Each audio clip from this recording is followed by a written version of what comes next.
গত রাত ধরে ইরান এবং ইসরায়েল আমেরিকা পাল্টা হামলা করেছে। ইসরায়েল এবং আমেরিকা যেমন ইরানের বিভিন্ন শহরে ইরানের সামরিক বাহিনীর স্থাপনার উপরে হামলা চালিয়েছে, ইরান ঠিক তেমনি এই অঞ্চলের বিভিন্ন দেশে আমেরিকার ঘাঁটিগুলোতে আক্রমণ চালিয়েছে। সর্বশেষ সংবাদ হচ্ছে কুয়েতে একটা মার্কিন F-16 যুদ্ধ বিমান বিধ্বস্ত হয়েছে। কোন খবরে বলা হচ্ছে এটা হয়তোবা ইরানের আক্রমণের কারণে হয়ে থাকতে পারে, কিন্তু বিমান বিধ্বস্ত হওয়ার ভিডিও ফুটেজ দেখা গেছে। বিমান থেকে পাইলট প্যারাশুটে লাফ দিয়ে নিচে পড়েছেন। পাইলটকে ধরে স্থানীয় জনগণ একটা গাড়ির ট্যাঙ্কারে রেখেছে। মার্কিন F-16 যুদ্ধ বিমান বিধ্বস্ত হয়েছে। লড়াইয়ের শেষ কোথায় হবে সেটা নির্ধারণ করবে আসলে লড়াই কোন দিকে যাচ্ছে। ইরান বলছে মার্কিন যুক্তরাষ্ট্রের সাথে কোনো ধরনের আলোচনায় বসবে না। ইরানের সর্বোচ্চ কাউন্সিলের একজন উচ্চপদস্থ কর্মকর্তা বলেছেন যে মার্কিন যুক্তরাষ্ট্রের সাথে কোনো ধরনের আলোচনা আমরা করব না। গতকাল থেকেই এটা আলোচিত হচ্ছিল। আমি গতকালের লাইভেও বলেছিলাম যে মার্কিন যুক্তরাষ্ট্রের প্রেসিডেন্ট বলেছেন যে ইরান তার সাথে আলোচনা করতে চায়, তিনি আলোচনায় রাজি হয়েছেন। মার্কিন গণমাধ্যম এটা নিয়ে ব্যাপক পরিমাণে খবর করেছে। বিশেষ করে আজকে সকালবেলা আবার ওয়াল স্ট্রিট জার্নাল এটা নিয়ে খবর করেছে যে আলী লারজানি আমেরিকার সাথে আলোচনায় বসতে প্রস্তুত এবং ওমানের মধ্যস্থতায় আলোচনার পথ উন্মুক্ত করার জন্য তিনি ওমানকে আহ্বান জানিয়েছেন। কিন্তু আলী লারজানি নিজেই এটাকে অস্বীকার করেছেন। তিনি বলেছেন আমেরিকার সাথে আমাদের কোনো ধরনের আলোচনা নাই, আমরা লড়াই চালিয়ে যাব এবং লড়াই সে পর্যন্ত চালিয়ে যাব যতক্ষণ পর্যন্ত না আমেরিকা এই অঞ্চলে পুরোপুরি বিধ্বস্ত হয়। এখন আমেরিকার এই অঞ্চলে কোন কোন জায়গায় ইরান লড়াই করছে? সবচেয়ে বেশি গতরাতে আক্রমণ হয়েছে বাহরাইনে আমেরিকার ঘাঁটি জ্বলছে এবং আমেরিকার ঘাটের উপর দিয়ে ব্যাপক পরিমাণে ধোঁয়ার কুণ্ডলী দেখা গেছে। বিভিন্ন ভিডিও ফুটেজ ওখানের লোকজন যেগুলো শেয়ার করেছে তাতে এই ধরনের খবরগুলো দেখা গেছে। কুয়েতের উপরে মার্কিন বিমান বিধ্বস্ত। আমেরিকার পক্ষ থেকে বলা হচ্ছে কমপক্ষে 3 জন মার্কিন সৈন্য নিহত হয়েছে, কিন্তু ইরানের পক্ষ থেকে দাবি করা হয়েছে যে কমপক্ষে 500-রও বেশি মার্কিন সৈন্য আহত এবং নিহত হয়েছে। মার্কিন সৈন্যরা এই অঞ্চলে থাকা যে সমস্ত মার্কিন ঘাঁটি আছে সেগুলোকে তারা ছেড়ে চলে গেছে। এটা মার্কিন যুক্তরাষ্ট্র বলছে, ইরানও বলছে যে কাতার, কুয়েত, বাহরাইন, সংযুক্ত আরব আমিরাত এই সমস্ত দেশে যেসব মার্কিন ঘাঁটিতে ইরান আক্রমণ করছে সেগুলো থেকে আগেই আমেরিকার সৈন্যরা অনেকেই চলে গেছে। গিয়ে তারা কোথায় উঠেছে? গিয়ে তারা ওই সমস্ত দেশের সবচেয়ে লাক্সারি যে হোটেলগুলো আছে, দুবাইয়ের সবচেয়ে ভালো যে হোটেলগুলো আছে সেগুলোতে উঠেছে। ইরানের পক্ষ থেকে দাবি করা হয়েছে যেহেতু তারা ওই সমস্ত হোটেলে উঠেছে এজন্য আমরা ওইসব হোটেলকে আক্রমণ করছি। অনেকে এটা প্রশ্ন করেন যে ইরান কিভাবে হচ্ছে এই ধরনের বেসামরিক স্থাপনাগুলোতে আক্রমণ করতে পারে। সেটার উত্তরে ইরানের কথা হচ্ছে এগুলো বেসামরিক স্থাপনা হলেও মার্কিন সৈন্যরা আমাদের উপর আক্রমণ করে ওখানে গিয়ে ঘাঁটি গেড়েছে, আমরা সেখানে আক্রমণ করছি। এখন এই আক্রমণটা ইরান যতটা না এখন এই আক্রমণ নিয়ে ভীত সন্ত্রস্ত, তার চেয়ে বেশি আমেরিকা আসলে এই আক্রমণ নিয়ে চিন্তিত বলছি এ কারণে আমেরিকার প্রেসিডেন্ট গতকাল রাতে যে কথাগুলো বলেছেন যে আমরা মার্কিন আরো কিছু সৈন্য আহত হতে পারে, সেটার জন্য আমাদের প্রস্তুত হওয়া দরকার। আমরা ইরানের সামনে যে নেতৃত্ব আসবে সেই নেতৃত্বকেও আমরা অলরেডি হত্যা করেই ফেলেছি, এজন্য ইরান তার নেতৃত্বের ঘোষণা দিতে পারছে না। ইরানে আমাদের বিজয় অবশ্যই হবে, তবে আমাদের আরো বন্ধু রাষ্ট্রগুলোর সহযোগিতা দরকার। এরপরে তিনি এটাও বলেছেন যে এই আক্রমণ বা এই যুদ্ধ দীর্ঘায়িত হতে পারে, আমরা যতটা চিন্তা করছি তার চেয়ে দরকার হলে আরো দীর্ঘায়িত হবে। তিনি এটাও বলেছেন যে যতদিন দরকার আমরা ততদিন এই যুদ্ধ চালাবো। এই যে যতদিন দরকার ততদিন যুদ্ধ চালাবো কথাটা কি মনে করি এটা জানেন? ইউক্রেনের বিরুদ্ধে যখন এই মার্কিন যুক্তরাষ্ট্র এবং ইউরোপীয় ইউনিয়ন পুরো সাপোর্ট দিয়ে ইউক্রেনের সাথে রাশিয়ার বিরুদ্ধে দাঁড়িয়েছিল, তখন তারা বলেছিল যে এই যুদ্ধ যতদিন দরকার ততদিন চলবে। শুরুর দিকে তারা বলেছিল যে এই যুদ্ধ অল্প কয়েকদিনের মধ্যেই শেষ হয়ে যাবে, তারপর বলেছিল যে যতদিন দরকার ততদিন। ঠিক একইভাবে ইসরায়েল যখন গাজা ভূখণ্ডে আক্রমণ করে তখন তারা বলেছিল অল্প কয়েকদিনের মধ্যেই হচ্ছে আমরা এখানে ফলাফল নিয়ে আসবো। তারপরে তারা বলছে যতদিন দরকার ততদিন আমরা চালাবো। ঠিক একইভাবে মার্কিন যুক্তরাষ্ট্র এখন বলছে, প্রথমে বলছিল যে কয়েকদিন লাগবে, এক সপ্তাহের মতো লাগবে, এক দেড় সপ্তাহের মতো লাগবে, এখন বলছে যতদিন দরকার ততদিন চালাবো। এই যে বক্তব্যগুলো, এই বক্তব্যগুলো আসলে মার্কিন যুক্তরাষ্ট্রকে এরকম একটা বাণী দেয় যে প্রথমে সে ব্যাপক পরিমাণে হচ্ছে সফল, মার্কিন যুক্তরাষ্ট্র প্রেসিডেন্ট নিজেকে সফল হিসেবে দেখাতে যথেষ্ট সে পারঙ্গম আর কি, সে এটা করে যে আমি সফল, এই দেখো আমি সবকিছু তছনছ করেছি। যদি সে হচ্ছে 2 জনকে মারে, সে বলে আমি 200 জনকে মেরে ফেলেছি। যেমন গতকালকে সে বলেছে যে হচ্ছে ইরানের 48 জন সামরিক কর্মকর্তাকে সে সেনা জেনারেলকে হত্যা করেছে, এরকম একটা কথা। এবং তার কথা হচ্ছে যে ইরান এখন আর ঘুরে দাঁড়াতে পারবে না। তো ইরান যদি ঘুরে দাঁড়াতে না পারে, আপনি কেন বলছেন যতদিন দরকার হয় ততদিন যুদ্ধ করবো? বলতে পারেন যে 3 দিন আর 5 দিনের মধ্যে আমরা যুদ্ধ শেষ করে ফেলবো, বলছে না।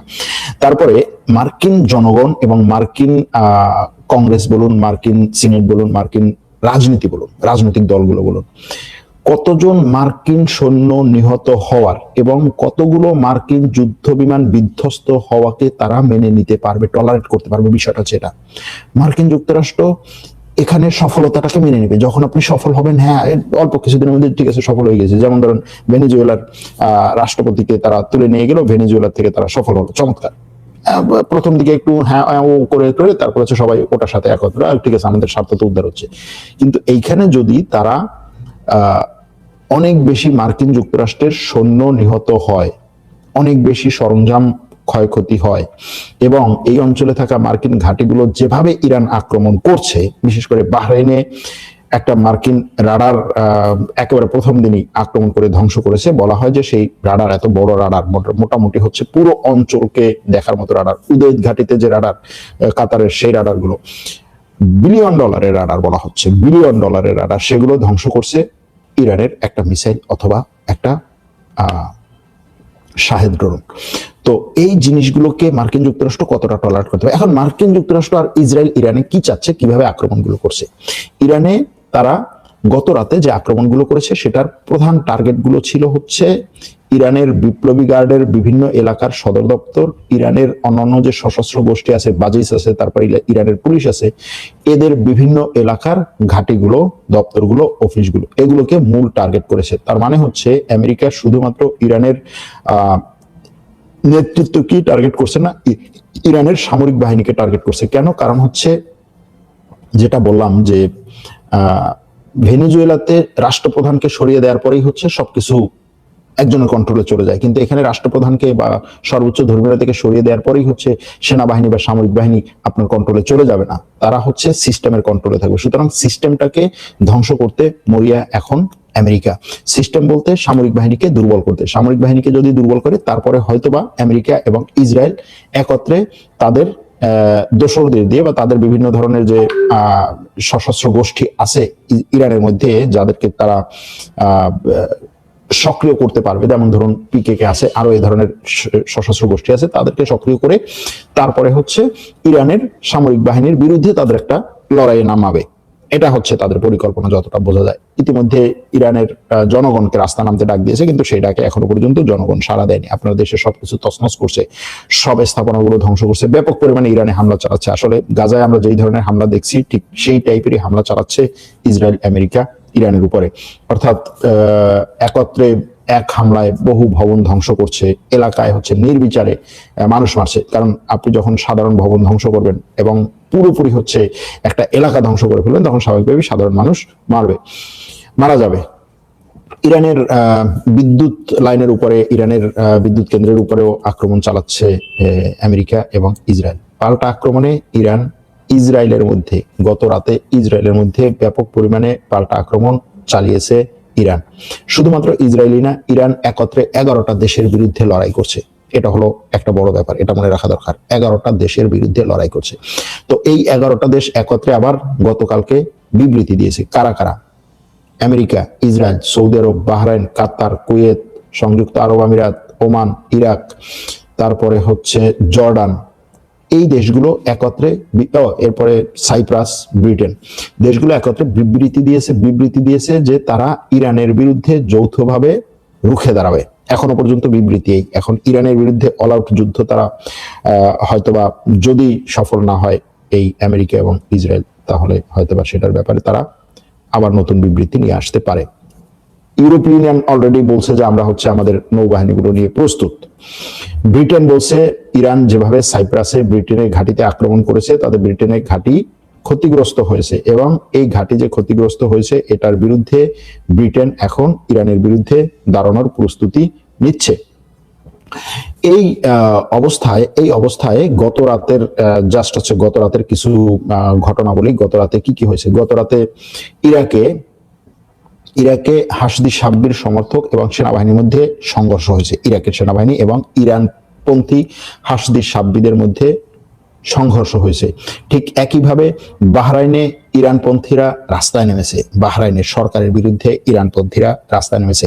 হিজবুল্লাহ গত রাতে প্রথম মিসাইল নিক্ষেপ করেছে ইসরায়েলের দিকে, লেবানন থেকে। হিজবুল্লাহ প্রথম গত রাতে মিসাইল নিক্ষেপ করেছে ইরানের দিকে। অর্থাৎ ইরাক, লেবানন এবং বাহরাইনে ইরানপন্থী যে সমস্ত সংগঠন আছে তারা এখন সক্রিয় হয়েছে। দক্ষিণ লেবাননে 53টি গ্রাম খালি করে দিতে বলেছে ইসরায়েল, তারা সেখানে হামলা চালাবে, অর্থাৎ হিজবুল্লাহর আক্রমণের পরে সেখানে হামলা চালাবে। ইরানের যুদ্ধবিমান এবং ড্রোনের উপরে হামলা চালিয়েছিল ইসরায়েল এবং মার্কিন যুক্তরাষ্ট্র, সেই মার্কিন সেন্ট্রাল কমান্ড সেই হামলার ভিডিওগুলো শেয়ার করেছে। এই অবস্থায় ব্যাপক পরিমাণে হচ্ছে মিথ্যা ভুয়া তথ্য ছড়ানো হয়, সেটাও আপনাদেরকে আগে থেকে একটু বলে রাখি।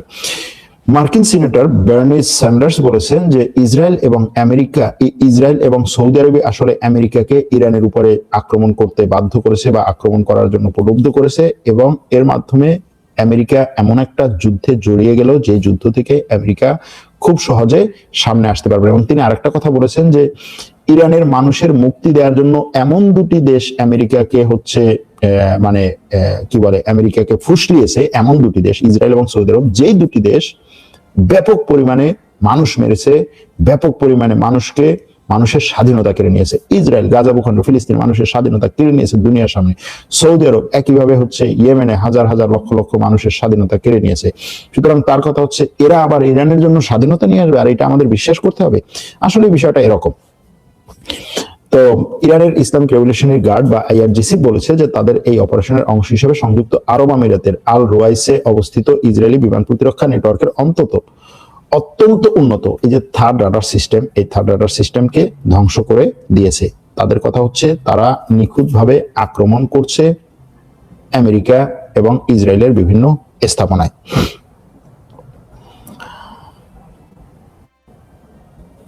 ইরানের একটা ভিডিও ইরান প্রকাশ করেছে যেখানে দেখা গেছে যে শত বলা হয়তো একটু হয়ে যায়, শত শাহেদ ড্রোন প্রস্তুত করে রেখেছে ইরান। এই শাহেদ ড্রোনের কথা একটু বলা দরকার। শাহেদ ড্রোন হচ্ছে এমন একটা ড্রোন যেটার খরচ কম এবং এই ড্রোনটা আত্মঘাতী ড্রোন, অর্থাৎ এক জায়গায় গিয়ে ড্রোন নিজেই হচ্ছে বিস্ফোরিত হয়। সেই শাহেদ ড্রোন দিয়েই মূলত ইরান এই যে দুবাইয়ের বড় বড় বিল্ডিং গুলোতে আক্রমণ করেছে, বাহরাইনের বিভিন্ন স্থাপনায় আক্রমণ করেছে, সংযুক্ত আরব আমিরাতের অন্যান্য শহরের বিভিন্ন স্থাপনায় আক্রমণ করেছে, তার বেশিরভাগই হচ্ছে এই শাহেদ ড্রোন দিয়ে। সুতরাং এই শাহেদ ড্রোনের ভিডিও প্রকাশের মাধ্যমে ইরান এটা বলতে চাচ্ছে যে তুমি যতদিন পর্যন্ত চাও আমি লড়াই চালিয়ে যাব, আমার যেমন ড্রোন যথেষ্ট পরিমাণে আমার অলরেডি উৎপাদন করা আছে এবং আমি এগুলো আরো বেশি উৎপাদন করতে পারবো। সেরকম একটা প্রোপাগান্ডা বলতে এখানে মিথ্যা ভিডিও না, মানে হচ্ছে তার পক্ষে নিজের পক্ষে প্রচার চালানোর একটা ভিডিও সে শেয়ার করেছে। বিভিন্নভাবে হিজবুল্লাহ এবং ইরানের মিসাইলগুলো গত রাতে ইসরায়েলি রাডার ফাঁকি দিয়ে, ইসরায়েলি এবং আমেরিকান রাডার বলেন, এয়ার ডিফেন্স সিস্টেম বলেন, এগুলো ফাঁকি দিয়ে ইসরায়েলে এবং আমেরিকার বিভিন্ন স্থাপনায় হামলা চালিয়েছে। ইসরায়েলের মোটামুটি সবগুলো গুরুত্বপূর্ণ শহর, হাইফা বলুন, তেল আবিব বলুন আর জেরুজালেম বলুন, যতগুলো শহর সবগুলোতেই গত রাতে হামলা হয়েছে এবং এই হামলায় হতাহতর ঘটনা ঘটেছে। ইসরায়েল সেটা স্বীকার করেছে, কিন্তু ইসরায়েল যেভাবে বলে যে তার হচ্ছে 11 জন মানুষ নিহত হয়েছে বা 12 জন মানুষ নিহত হয়েছে, এরকম কিছু খবর ইসরায়েল বলে, যেটাকে আসলে কোনো নিরপেক্ষ তদন্তের মাধ্যমে নিশ্চিত করা সম্ভব না এবং এটাকে আসলে সঠিক খবর অনেকেই বলছেন না। কারণ ইসরায়েলে যে সমস্ত সাংবাদিক আছেন তাদের কথা হচ্ছে যে ইসরায়েলে আমরা ঠিকই সাংবাদিকতা করছি, তার কিছু অনেক সাংবাদিক আছেন যাদের সাথে কথা হয় যে ইসরায়েলে আমরা আসছি ঠিকই, কিন্তু আমাদেরকে নির্দিষ্ট কিছু জায়গায় যেতে দেওয়া হয়, যে সমস্ত জায়গা হচ্ছে সাধারণ মানুষের ঘরবাড়ি যেখানে হচ্ছে বিধ্বস্ত হয়েছে সেগুলোতে, যে দেখো এই সাধারণ মানুষের ঘরবাড়িতে আক্রমণ হয়েছে। কিন্তু তাদের কথা হচ্ছে যে আমরা শুনেছি ইসরায়েলের বিভিন্ন জায়গায় সামরিক স্থাপনাগুলোতেও হামলা হয়েছে, কিন্তু সেই সামরিক স্থাপনাগুলো আমাদেরকে দেখানো হয় না বা সেখানে আমাদেরকে যাওয়ার কোনো সুযোগ দেওয়া হয় না।